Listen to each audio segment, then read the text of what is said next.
Здравейте, почитатели на изкуството!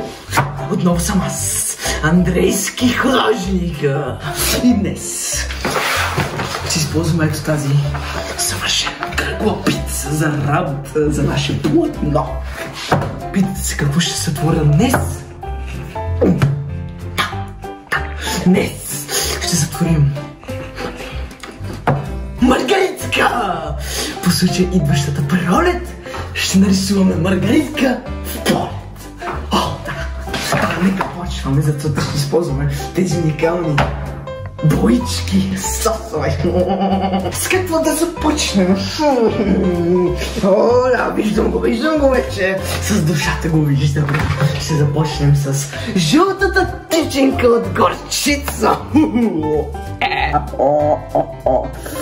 Започва се. A few moments later. Тази пица, тя не е вече просто храна.